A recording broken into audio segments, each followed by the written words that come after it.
Let's get ready to learn, think, and act. And this week, we're going to get into decision making, one of my favorite leadership skills to talk about. What is a decision? A decision is the choice to cut something off.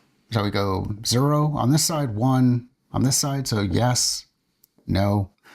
On this side, we say, we're not going to do it. On this side, we say, check, go. That's decision making at its bare minimum. There are a number of things that create complexity when it comes to decision making. Number one, sometimes decisions are made for us. They're made on behalf of us. We don't have a choice. Control the controllables. Stoic philosophy, understand what's in your control, what's outside of your control, and focus on the things that are in your control. So let's focus time, energy, and attention on the things that we're able to make decisions on. A common mistake associated with making a decision is making it based on a single criteria. Somebody comes to you and says, hey, Joe, can you go through and work on this? Or, hey, Jen, can you go through and work on this? Or I go to Sean and ask him if he can work on something. The belief on the other side is that I already went through all of the different criteria that might be involved in making the decision. And I know all of the things they're working on. I know how this is going to get in the way. This thing, they might think that this is urgent. There's all of this stuff that comes in to play where you start making decisions based on someone asking you to do something. And the really tough part about that is many times we say yes to things and start doing it. We drop everything because we want to help people out.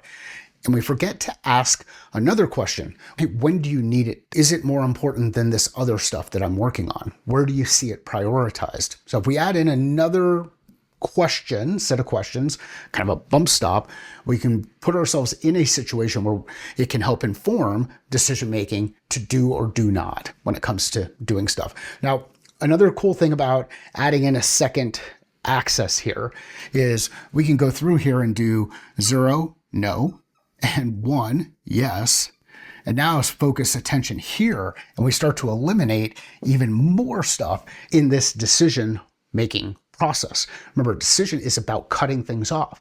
And if we can use criteria, 2 sets of criteria, to start eliminating more, how much more time might we have to do the things that are both important and not necessarily urgent, the things that are going to pay off over a long term? And I'll get into that in week 3 of this series where we start talking about time management, decision making in that context. Next week, we're going to get into investment decision making.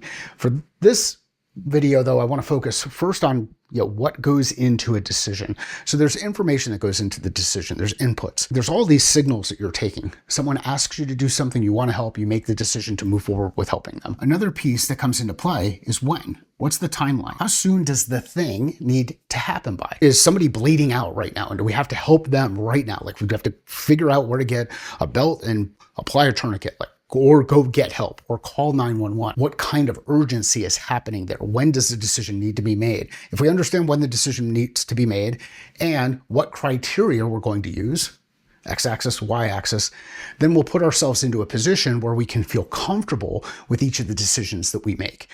Here's one of the other challenges that happens is sometimes you make bad decisions, but those bad decisions may actually have been the right decision given what you knew in that specific period of time. So make sure you have your criteria. What? Make sure you have your time, when. A third piece of information that you may want to add in here is who. Like who, you've seen this in the problem solving stuff, who has the problem that we're working on, who is impacted by the problem, and then who cares about the people who have or are impacted by the problem.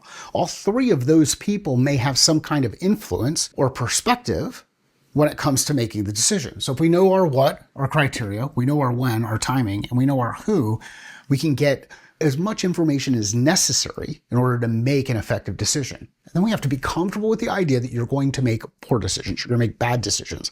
When you make a bad decision, take your data, the information that you have on this bad decision, and do some post-mortem work here. What happened? What did I miss? What could we have done differently? How could we have done it differently? All of these things will start to inform your decision-making criteria as you move forward.